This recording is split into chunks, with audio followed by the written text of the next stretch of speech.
নমস্কাৰ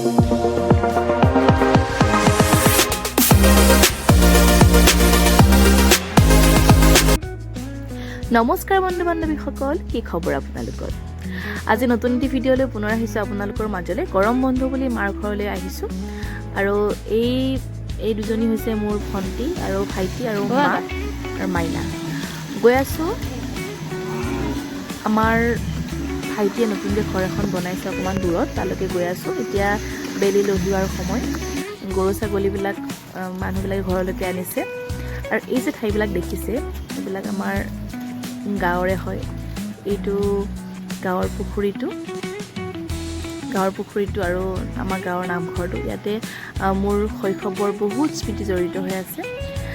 এইবিলাক দেখিলে আচলতে সঁচাকৈ বৰ্তমান সময়ত নষ্টালজিক হৈ পৰা যায়। আমি খুব খেলিছিলোঁ। এতিয়া ল'ৰা ছোৱালীবিলাকে টিউশ্যন বা আৰ্টৰ স্কুল, গানৰ স্কুল, ডান্সৰ স্কুল এনেকুৱা বিভিন্ন কাৰণত খেলিবলৈ নাপায়। আমি কিন্তু খুব খেলিছিলোঁ। এইবিলাক পথাৰত আমি খেলিছিলোঁ বা আমি নামঘৰৰ ফিল্ডখনতো খেলিছিলোঁ। বাৰিষাৰ পথাৰ চাওক, একদম পানী নাই এইবাৰ, আৰু অলপ অলপ পানী থকাবিলাকে মানুহবিলাকে ৰুইছে যদিও মানে লাহে লাহে ফাট মেলিব ধৰিছে। একদম বৰষুণ নাই, বৰষুণৰ প্ৰয়োজন হৈছে।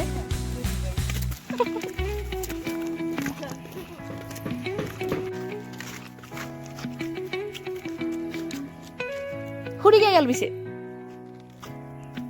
তই নাযা উঠ হ'ব।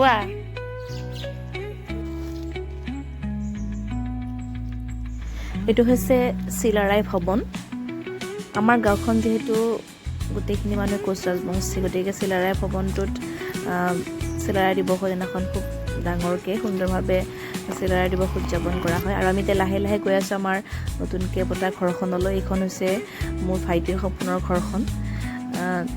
চিম্পলকৈ বনাইছে, মানে তাৰ ইয়াতে থাকিব মন নাই। অকণমান ৰাস্তাৰ ওচৰত যাবলৈ মন, অকণমান সোমাই যাব লাগে তাৰমানে আমাৰ ঘৰখনত। প্ৰায় কমপ্লিট হৈছে আৰু, কিন্তু মাটি চাটি বহুত দিবলগীয়া আছে, সেইখিনি আছে। কিন্তু ঘৰটো দৰ্জা খিৰিকী লগোৱা হৈছে।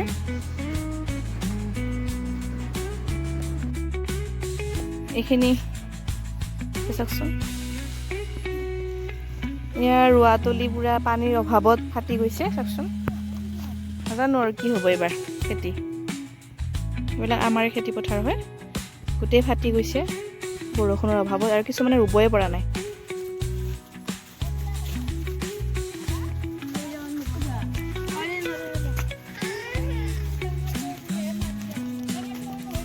হয় হয়, এই পাপা অহা নাই, মইহে আহিছো। ভালে আছে নে? ভালে আছে।